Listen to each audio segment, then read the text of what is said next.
নমস্কার বন্ধুরা, পুষ্পর রান্নাঘরে তোমাদের সবাইকে স্বাগতম। আজকে আমি রান্না করব বরবটি আলু দিয়ে রুই মাছ দিয়ে একদম পাতলা ঝোল। আমি রাঁধুনি ফোড়ন দিয়ে দিয়েছি, আর এখানে কাঁচা লঙ্কা নিয়েছি, আর বরবটি আলু কেটে ধুয়ে নিয়েছি। এবার দিয়ে দেবো।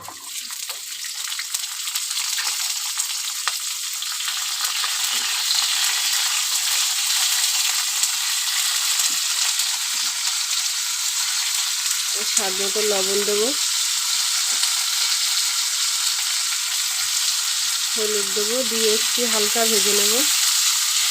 যেহেতু পাতলা ঝোল হবে, বেশি আমি ভাজবো না।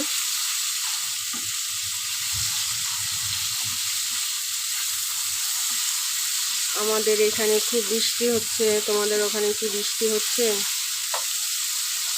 যদি বৃষ্টি হয় তাহলে জানিও কমেন্ট করে। আজকে আমাদের মহলায় বৃষ্টি হচ্ছে। তোমাদের ওখানে মহলাতে কার কার বৃষ্টি হচ্ছে অবশ্যই জানাবে আমাকে। আর আমি জল দিয়ে দেবো।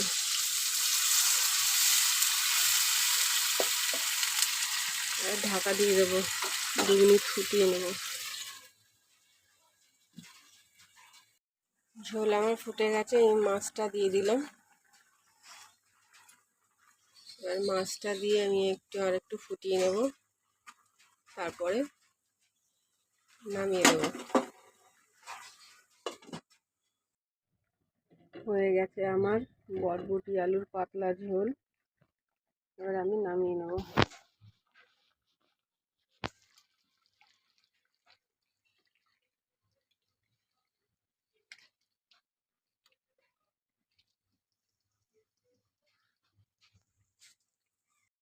দেখো বন্ধুরা, আমার বরবটি আলু পাতলা ঝোল রুই মাছ দিয়ে হয়ে গেছে। তোমাদের যদি ভালো লাগে তোমরা লাইক করো, কমেন্ট করো, শেয়ার করো, সাবস্ক্রাইব করো। আমি তোমাদের সবসময় পাশে আছি, তোমরাও আমার পাশে থেকো বন্ধুরা।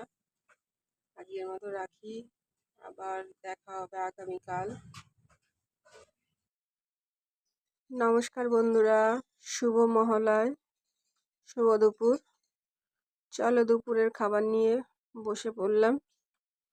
গরম গরম ধোয়া ওঠা ভাত, আর লোটে মাছের ভর্তা আলু দিয়ে, রুই মাছ দিয়ে আলু দিয়ে ঝাল, আর বরবটি আলু দিয়ে রুই মাছ দিয়ে পাতলা ঝোল। দুপুরের খাবারটা কেমন হবে বন্ধুরা অবশ্যই কমেন্ট করে জানাবে। আর যদি ভালো লেগে থাকে তাহলে লাইক করবে, শেয়ার করবে, সাবস্ক্রাইব করবে। আর যার যার খেতে ইচ্ছে করবে চলে আসবে পুষ্পর রান্নাঘরে। পুষ্পর সাধ্যমতো চেষ্টা করে অবশ্যই খাওয়ানোর চেষ্টা করবে। রাখি বন্ধু, টাটা।